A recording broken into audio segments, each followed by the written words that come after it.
sebetulnya bukan perang yang disengaja. Awalnya Nabi SAW itu tidak berniat untuk berperang, tapi kemudian di tengah jalan ketika beliau menghadang kafilah dagangnya Abu Sufyan. Kenapa dihadang? Karena komoditi, barang-barang yang dibawa dagang oleh Abu Sufyan itu diantaranya adalah barang-barang yang mereka tinggal di Mekah. Jadi para sahabat dulu ketika hijrah itu kan nggak bawa apa-apa. Di Rasulullah SAW dan para sahabat ketika beliau hijrah itu tidak bawa apa-apa, sama sekali tidak dibawa barang-barangnya, ditinggal semuanya. Ya, yang paling masyhur diantaranya bahkan kemudian diabadikan oleh Allah di Quran itu adalah ada seorang sahabat namanya Suhaib bin Sinan Ar-Rumi, aslinya Romawi. Suhaib ini ketika masuk Mekah itu dia sebagai budak bahkan. Nah kemudian masuk Islam. Nah dengan keislamannya itu maka kemudian ya dia menjadi seorang yang dimudahkan oleh Allah untuk berbisnis. Jadi dia berbisnis, dia dapat keuntungan besar, dia jadi konglomerat sehingga dia punya banyak aset, punya banyak gudang aset gitu ya. Nah ketika kemudian beliau ketika turun hijrah itu, maka termasuk beliau kemudian menyambut seruan hijrah itu. Nah beliau berangkat. Rasulullah, para sahabat termasuk Suhaib tadi ketika hijrah itu tidak seperti kita safar gini ya, berangkat kemudian dengan bahkan diantar gitu ya, diantar kemudian ada mungkin macam-macam lah ya, ada pelepasan dan seterusnya. Hijrah itu nggak seperti itu. Hijrah itu dalam kondisi genting, dalam kondisi bahkan dikejar-kejar. Masuk Suhaib tadi juga termasuk dikejar-kejar. Nah sampailah kemudian Suhaib dikejar oleh orang-orang kafir Quraisy. Nah kemudian sampai tertangkap. Nah saat itu kemudian orang kafir Quraisy ada yang menentuk begini, wahai Suhaib, kami kenal kamu masuk Mekah itu kamu nggak punya apa-apa.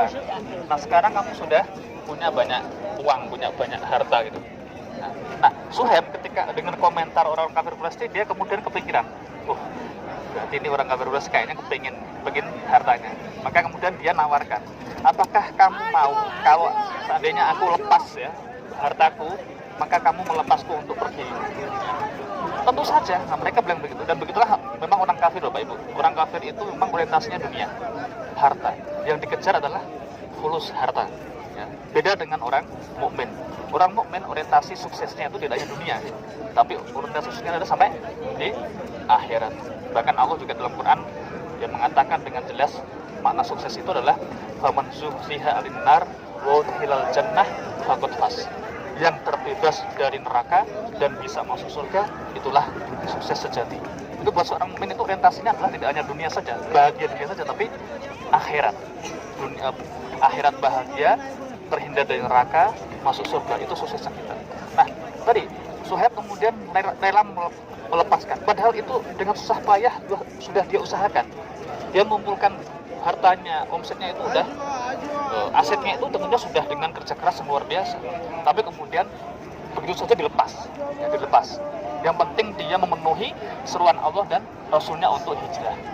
Begitu dilepas ya, kemudian orang-orang kafir Quraisy senang, dilepaslah kemudian Suhaib sehingga Suhaib bisa melanjutkan hijrah. Tapi kemudian ya di satu sisi berarti harta Suhaib saat itu nol. Ya ibarat kita sekarang rekening itu kemudian semula rekening gemuk ya, gendut jadi nol kemudian, bahkan mungkin minus. Tapi apa yang kemudian dialami oleh Suhaib setelah itu, ketika Suhaib sampai di Madinah ya, maka Rasulullah mendapatkan wahyu dari Allah ya, tentang yang diperoleh Suhaib karena apa yang dilakukannya itu. Sehingga ketika kemudian Rasulullah ketemu dengan Suhaib, yang pertama kali diucapkan Rasulullah SAW ketika ketemu dengan Suhaib itu, Rabi'a baik ya Suhaib, Rabi'a baik ya Suhaib. Artinya adalah sungguh keberuntungan besar yang engkau pilih, sungguh keberuntungan besar dari perniagaan yang engkau pilih. Jadi Suhaib kemudian memilih panggilan Allah dan Rasul untuk hijrah itu dan melepaskan hartanya itu adalah lebih baik. Itu pilihan yang terbaik. Dan itu kemudian diabadikan oleh Allah di surah Al-Baqarah ayat 207. Wa minan nasi may yasri nafsahu ibtigha'a maradatillah. Jadi di antara manusia itu ada yang melepaskan hartanya dengan ringannya gitu. Padahal itu harta sudah dicari dengan susah payah, dilepaskan kemudian untuk apa? Ibtigha mardatillah, untuk mengejar keridhaan Allah. Nah, ini contoh yang menarik ya dari peristiwa hijrah. Nah, langsung kita melanjutkan tadi setelah Nabi hijrah, maka di tahun kedua terjadilah tadi ya perang Badar. Yang perang Badar itu, di perang Badar luar biasa, pasukan kafir itu ada 1000-an ya, 1000 sekian. Nah, pasukan muslim yang tidak bisa dikatakan sebagai sebuah pasukan sebetulnya, itu hanya 300-an, 313, ada riwayat lain 300 sekian ya, sekitar 300. Maka berbanding 1:3 kan gitu. Dan yang satu sisi adalah memang siap perang, pasukan kafir itu siap perang dengan peralatan perangnya. Nah, sedangkan muslim tidak. Tapi Allah kemudian memberikan kemenangan yang besar saat itu.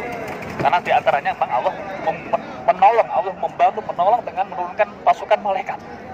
Ya, sehingga kemudian banyak tokoh-tokoh kafir, sampai termasuk adalah Abu Jahal yang Rasulullah SAW sebut, ya, yang beliau menyebutnya adalah ya, hadihil Fir'aun hadil ummah. Abu Jahal ini adalah Fir'aunnya umat ini. Jadi beliau mengutip Fir'aun untuk masa beliau ya terhadap Abu Jahal, karena memang kejahatan Abu Jahal itu mirip-mirip Fir'aun gitu. Mirip-mirip Fir'aun, bahkan lebih buruk lagi. Dia termasuk Abu Jahal mati ya, terbunuh saat itu, dan banyak lagi keluarganya hidup tadi. Makanya kenapa hidup saking betapa beliau sangat ya, dia sangat ininya ya, sangat bencinya pada Rasulullah SAW ya, dan pada pasukan muslim, karena banyak keluarganya yang jatuh korban ya. Walaupun nanti di akhir ini juga pengalaman yang, ini juga kisah yang luar biasa memang. Hindun, Abu Sufyan yang memimpin pasukan Uhud yang kafir itu dipimpin oleh Abu Sufyan. Nantinya Bapak Ibu, mereka semua akan menjadi seorang muslim yang baik.